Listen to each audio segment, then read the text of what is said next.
Today's segment is going to be called Use Your Brain. When you accidentally buy 2% eggnog, the trick is you put more booze in it. Cheers. Delicious. We're going to start off with whistleblowers.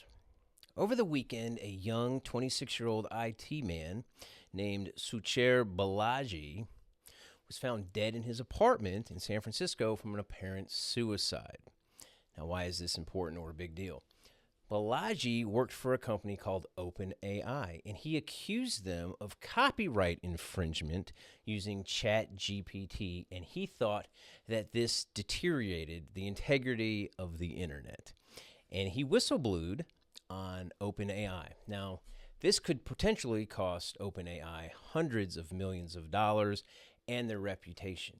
And Balaji miraculously was found dead in his apartment. This isn't like this is the first time this has ever happened. There was a guy named Christopher Sine, and Christopher Sine was a married father of 3, and he was a journalist, good-looking dude. He played for Alabama, and he was found suicided in his house while his wife and kids were gone.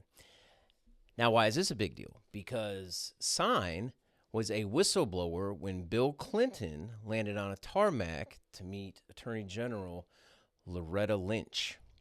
And they said that they were talking about their grandkids and vacation, but Sine and everyone else accused them of discussing Hillary Clinton's leaked emails and her using a private server instead of a government server to exchange classified information, right? So he winds up suicided. Then there was 2 guys for Boeing. You remember this, when Boeing and all the doors and shit were flying off Boeing and the planes were crashing or almost about to crash. One did crash in Africa and killed a bunch of people. But these 2 guys were whistleblowers, and his name was John Barrett and Joshua Dean. So these guys are whistleblowers. They've had a lavish career, and they just whack themselves. So it's like, what's the lesson learned here? If you're going to be a whistleblower, you got to be prepared to go on the run. You got to have a shit ton of cash. You got to ditch your cell phone. And under no circumstances do you return to your residency. Just go on the run. Be ready to go to another country. Go and cabin out in the woods for a year. Just disappear. They still might get you. But just remember, if you're going to be a big tattletale and cost people their integrity and millions of dollars, they might whack you, right?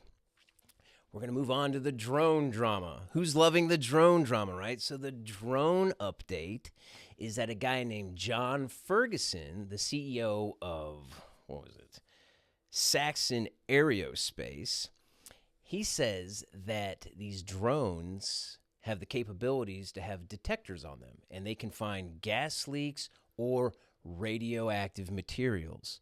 Now, why would they be looking for radioactive materials? This Ferguson guy claims that in the 1980s, early 90s, that there were nuclear weapons in Ukraine, Soviet Union, and they dismantled them. And he thinks that one of these warheads has been smuggled either into the UK or into the United States. So all these drones flying around are looking for a dirty bomb, like real James Bond shit. I'm not ready to go. I don't necessarily know if I believe this, but that sounds a lot more plausible than aliens. And we're going to close with the Christmas tree, right? It is speculated that the first Christmas tree was the German Lutherans in 1539, and that the tree was placed in the cathedral, and they'd put candles and stuff on it. And then people started doing the Christmas trees outside and decorating it with candles and stuff. Complete speculation here, but I think that some man was standing outside with his family doing the Christmas tree, and he's like, it's cold as shit out here. So he got an axe, and he chopped the Christmas tree down, and he brought it into the house with the help of his kids, and then they put all the candles on it. It's also speculated that they were also the first people to die by a Christmas tree catching fire. Just remember, you're so great, and your DNA belongs here.